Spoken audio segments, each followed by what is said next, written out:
اپنی سادگی میں اور سچائی کی پاکیزگی میں بلا کا مقاصد ہر بات کھل کے بیان کر رہا ہے. وہ اپنی طرف سے سمجھ رہے ہیں کہ ہم نے جاسوسی کر کے باتیں نکالی ہیں. ہمیشہ کی اپنی اولاد، اپنے بزرگ، جو اپنے خسر اور دوسرے بزرگ، اپنا بیٹا حضرت مسلم موعود کھل کر بتا رہے ہیں کیا کیا باتیں تھیں. ایسی باتوں کو کھل کر ساری دنیا میں اپنے مریدوں میں پیش کرنا 100% یقین دلاتا ہے کہ یہ کوئی خرابی، کوئی کمزوری، کوئی گناہ کی کوئی چھپانے والی بات نہیں تھی. یہ کھلی کھلی کتاب تھی. اسی یہی فرق ہے حضرت رسول اکرم صلی اللہ علیہ وسلم کی حدیث میں اور دیگر انبیاء کے حالات میں کہ صحابہ نے بلا کو مقاصد ہر چیز کو کھول کر رکھ دیا، اور دشمن گدا اس پر اعتراض کرتا رہتا ہے. تو جو آقا سے ہونا تھا وہ غلام کے مقدر میں تو لازم تھا. اس لیے یہ جو ہے نعوذ باللہ من ذالک شرابی، افینی، جو مرضی چلاکیاں کر لیں، قلم کے گھوڑے دوڑا لیں، جو حقیقت ہے حضرت مرزا صاحب کی ذات کی، وہ ایسی پاک کھلی ہوئی حقیقت ہے کہ اس کو یہ داغ لگ ہی نہیں سکتے. اب میں بتاتا ہوں ان کی دلیلیں سنیے. اور تحریر اپنی ہے. حضرت مرزا صاحب دعویٰ کر چکے ہیں مسیحیت کا، اور اپنی تحریر سے ثابت کر رہے ہیں کہ میں افیمی ہوں. نعوذ باللہ من ذالک. یہ پاگلوں والی بات حد سے زیادہ بیوقوفی ہے. تم جو شاطر چالاک، تم تو اپنے بڑے سے بڑے گناہوں پہ 1000 پردے ڈالتے ہو. جب کوئی ایک شخص اپنی کیفیات خود بیان کر رہا ہے اور دعوے دار ہے، یہ بات تو بہرحال قطعی ہے کہ وہ نتیجہ جو تم نکال رہے ہو اسے نہیں نکل سکتا. یہ بھی سوچ نہیں، اتنی بھی عقل نہیں ہے ان لوگوں کو. اور نام لکھے ہیں مولانا فلاں، انا للہ و انا الیہ راجعون. لکھتے ہیں مرزا غلام احمد قادیانی نے خود لکھا. اب دیکھو وہ دعوے دار مسیحیت مرضیت اپنے ہاتھوں پکڑ گیا، خود لکھا کہ میں کیا ہوں. مجھے اس وقت اپنا ایک سرگزشت واقعہ یاد آ گیا، اور وہ یہ کہ مجھے کئی سال سے ذیابیطس کی بیماری ہے. ایک دفعہ ایک دوست نے مجھے یہ صلاح دی کہ ذیابیطس کے لیے افیون بہت مفید ہوتی ہے، بس علاج کی غرض سے مذائقہ نہیں کہ افیون شروع کر دی جائے. میں نے جواب دیا کہ آپ نے بڑی مہربانی کی کہ ہمدردی فرمائی، لیکن اگر میں ذیابیطس کے لیے افیون کھانے کی عادت کر لوں تو میں ڈرتا ہوں کہ لوگ ٹھٹھا کر کے یہ نہ کہیں کہ پہلا مسیح تو شرابی تھا اور دوسرا افیونی. اس میں یہ بات تو قطعی ہے کہ اس تحریر کے بعد کوئی دوسری گواہی بے معنی اور بے حقیقت ہے. لیکن ایک بات اس میں غور طلب ہے کہ فرماتے ہیں کہ ذیابیطس کے لیے افیون کھانے کی عادت کر لوں تو میں ڈرتا ہوں کہ لوگ ٹھٹھا کر کے یہ نہ کہیں. یہاں شرعی عذر نہیں دے ہے کوئی، اور ان کے بہت سارے علماء جو خدمہ نبوت کی پیر فقیر علماء ہیں اور دوسرے بھی یہ افیون کی عادی ثابت شدہ ہیں. اور افیون کھانا مولویوں میں کئیوں میں عادت تھی. چنانچہ کئی جو احمدی ہوئے ان کے لیے ہمیں پتہ ہے مشکل پڑی تھی، انہوں نے بڑی مشکل سے آہستہ کم کی، لیکن وہ بچپن میں اپنے اسکولوں کالجوں میں عادت پڑی ہوئی تھی، کیونکہ مولوی اس کو حرام نہیں سمجھتے. تو جہاں حرام نہیں ہے وہاں بھی احتیاط ہے. یہ بات ہے غور طلب. عام مسئلہ یہی ہے کہ افیون حرام نہیں ہے، لیکن ایک بد عادت ہے. تو اس پر بھی آپ فرماتے ہیں کہ میں باوجود علاج کے لیے حرام کا بھی استعمال جائز ہو جاتا ہے، مگر میں اس احتیاط سے کہ پہلے مسیح پر بھی ایک الزام لگ گیا تھا، مجھ پر بھی یہ الزام نہ لگ جائے، میں اس سے پرہیز کرتا ہوں. کہتے ہیں ایک طرف تو یہ کہا اور دوسری طرف ایک مرکب بنایا اور مریدوں کو باور کرایا کہ افیون کے مرکب کی ترکیب خدا تعالی نے بتائی ہے. قادیانیوں کے اخبار نے اس دعویٰ کا تذکرہ کیا ہے. باور کرایا کہ خدا نے بتائی ہے. اب وہ جو ترکیب ہے اس کا افیم کے جواز اور غیر جواز سے کوئی تعلق ہی نہیں ہے. وہ جو نسخہ بنایا گیا تھا وہ اپنے لیے بنایا ہی نہیں تھا. وہ حضرت خلیفۃ المسیح اول رضی اللہ تعالیٰ عنہ کو تکلیف تھی کوئی، اور بعض دوسرے صحابہ کو تکلیف تھی. اس میں اس کا جزو تھا افیم. اور جتنی دوائیں آج کل رائج ہیں حکمت کی اطباء کی، ان میں بہت سی ایسی ادویاں ہیں جن میں افیم ایک جز ہوتا ہے. تو یہ باور کروانا کیا، ان کو تو پورا یقین تھا، دیکھتے تھے ایک پاک وجود ہے، بیعت کی ہوئی تھی، ان کو یہ باور کروانے کا کیا مطلب؟ یہ اپنے ٹیڑھی سوچ ویسی ہے جیسے بعض بدبخت رسول کریم صلی اللہ علیہ وسلم کے متعلق یہ مستشرقین لکھتے ہیں کہ بیٹے کی بیوہ کو طلاق کی بیوی کو طلاق دلوا کے شادی کرنی تھی، تو لوگوں کو باور کر، بالکل یہی الفاظ ہیں، لوگوں کو باور کروایا کہ وہی نازل ہوئی ہے، اس کی سند سے میں کر رہا ہوں. تو ان کا بدبختوں کا ذہن پہچانا جاتا ہے کیسا ذہن ہے. ان کو کچھ خود نہیں کبھی خیال آیا کہ شیشہ دیکھ کے معلوم تو کریں کہ ان کی تصویریں کن لوگوں سے مل رہی ہیں. جیسے ناپاک وہ لوگ تھے ویسے یہ لوگ ہیں. اور وہی کہ مطلب باور کروایا، تمہیں کیسا پتہ لگا ہوئی ہے کہ نہیں؟ یہ بنیاد ہی کوئی نہیں اس بات کی، باور کروایا، جیسے لفظی چلاکی کی ہوئی ہے کہ دیکھو جی باور کروا دیا. اگر الہام کی سند نہ ہوتی نسخے کی تو کیا خیال ہے احمدیوں نے بغاوت کر دینی تھی کہ نسخہ استعمال نہیں کرنا؟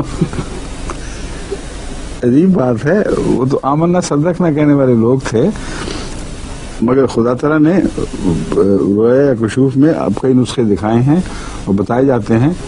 مجھے بھی بعض دفعہ ایسا نسخہ دکھایا گیا ہے. کل ہی میں نے وکیل تفسیر جو قائم مقام ہے حاجی علی صاحب، ایڈیشنل قائم مقام نہیں، ان کو بتایا ہے کہ مجھے رویا میں کینیڈا میں دکھایا گیا افریقہ کے ملکوں میں جو ہمارے مبلغ کام کرتے ہیں ان کے لیے ملیریا آفیشینلس 1,00,000 طاقت میں دینا چاہیے. اب یہ مجھے بہت مدت سے پڑھا تھا کہ ملیریا سے بھی ایک دوا بنی ہوئی ہے جس کو ملیریا آفیشینلس کہتے ہیں، اور وہ اس کے مختلف قسم کے ملیریا کے مریضوں کے زہر سے اکٹھا کر کے بنائی گئی ہے. اور کبھی وہم و گمان میں بھی نہیں تھا کہ اس کو پریونٹیو کے طور پر استعمال کیا جا سکتا ہے، نہ کہیں لکھا ہوا ہے. تو میں اللہ تعالیٰ نے بتایا، میں نے ہدایت کی ہے کہ آئندہ جو بھی افریقہ مبلغ بھیجے جائیں یا افریقہ میں جو سن رہے ہیں ان کو ملیریا آفیشینلس 1,00,000 میں ہفتے کے وقفے سے 2 خوراک کھا لینی چاہیے. تو میں امید رکھتا ہوں کہ اس سے انشاءاللہ تعالیٰ ان کو ملیریا کے خلاف دفاع میں کافی طاقت ملے گی. تو میرے جیسا ایک عاجز اور بالکل بے حقیقت بندہ بھی اللہ تعالیٰ سے اس موقع پر بھی ایک پا لیتا ہے علاج، اور بھی کئی موقع پر پہلے بھی مجھے اللہ تعالیٰ نے مختلف بیماریوں میں علاج سجھا دیے، اور بعض ایسے القاء کی طرح پر ہوئے جس کا کوئی اس کا جواز دکھائی نہیں دیتا، اور بعض دعا کے نتیجے میں معلوم ہوئے. تو حضرت اقدس مسیح موعود علیہ السلام کو اللہ تعالیٰ اپنا نسخہ سکھائے، تو یہ باور کروانے کی کیا بحث ہوگی؟ اس میں آپ نے حقیقت حال بیان کی ہے. خود بھی وقتاً فوقتاً امراض کے دوران استعمال کرتے رہے. یہ درست ہے کہ کبھی کبھی آپ نے بعض امراض میں اس دوا کو استعمال کیا ہے، اس میں کوئی شک نہیں، اور یہ بات معروف ہے جماعت میں، سب کو پتہ ہے. لیکن افیون کا عادی ہونا اور دوا میں جس میں افیون پڑی ہے اس کو استعمال کر لینا، ان مولوی صاحب کے دماغ میں اتنا فرق نہیں نظر آتا. اور اس دوا میں اور بھی بہت سے جز ہوتے ہیں. اور دوا کا حال یہ ہے کہ خود ان کے مولوی لکھتے ہیں کہ اگر دوا کی خاطر یا کسی حرام چیز میں بھی کسی دوسری چیز کی ملونی کر دی جائے تو وہ حرام نہیں رہتی، بلکہ بعض صورتوں میں کہتے ہیں غلبہ بھی ہو جائے تو حرام نہیں رہتی. میں اس کا ذکر بھی کروں گا بعد میں. تو یہ ہے ان کا حال. یہ اپنی طرف سے ثابت کر دیا کہ ایک طرف کہا کہ میں استعمال نہیں کرتا، دوسری طرف اس کو استعمال کرنا شروع کر دیا. فرق یہ ہے کہ ذیابیطس کے علاج کے طور پر مستقل افیم کھانی پڑتی ہے. حضرت مسیح صلی اللہ علیہ وسلم نے فرمایا کہ یہ جو ہے عادت کی مشابہ چیز ہے اور میں اس سے پرہیز کروں گا. دوسرے جو نسخہ الہامی تھا اس کو جب دوسرے اپنے مریضوں پر اور دوسروں پر بھی، بعض غیر بھی، بعض سکھ بھی آ کر علاج کے لیے آ کے دروازہ کھٹکھٹایا کرتے تھے، ان پہ استعمال کیا، اس کا فائدہ دیکھا، تو اس کو استعمال کرنا کس تقویٰ کے خلاف ہے؟ کوئی بتائیں کس سنت کے خلاف ہے؟ انبیاء ہوں یا غیر انبیاء ہوں، قرآن کریم نے خوراک کے معاملے میں جو ہدایتیں دی ہیں ان میں جو حرام ہے ان کو حرام سمجھتے اگر متقی ہیں، جو غیر انبیاء متقی ہوں تو وہ بھی اور انبیاء بھی، اور حلال کو حلال کرتے. اور اللہ تعالیٰ نے اس کو بڑا گناہ قرار دیا ہے کہ جو خدا نے حرام نہیں کیا اس کو تم حرام قرار دے دو، اور جو حلال کیا ہے اس کو حرام، اور جو حرام کیا اس کو حلال کر دو. دونوں صورتیں بڑا گناہ ہے، قرآن کریم نے کھل کے بیان فرمایا. تو ان کی شوخیوں سے کیا ہوتا ہے؟ اگر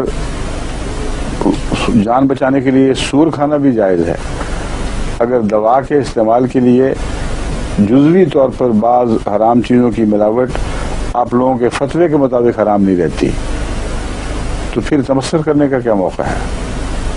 اور یہ کہنا لازماً جھوٹ ہے کہ افیمی تھے.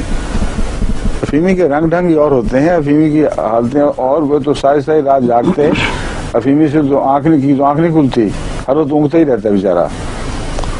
اور آپ ساری عمر میں جتنا سوتے ہیں اس سے زیادہ آپ نے جاگ کے گزاری ہے، اور آپ لوگوں کی اکثر عمریں حلوے کھا کے سونے میں گزرتی ہے.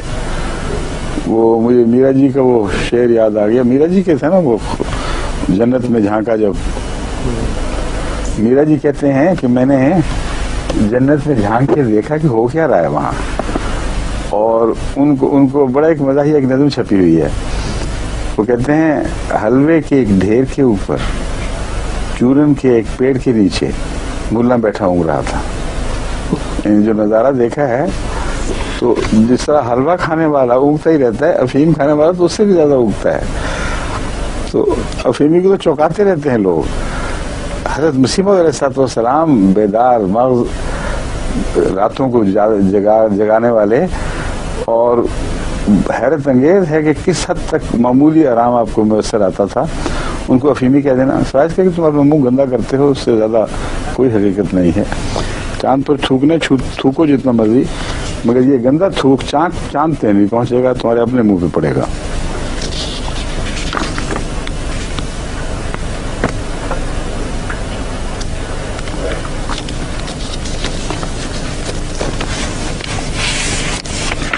یہ ہمیشہ کی پوری بات ہے، اس کی ضرورت نہیں ہے. جو میں نے واقعہ بیان کر دیا کافی ہے.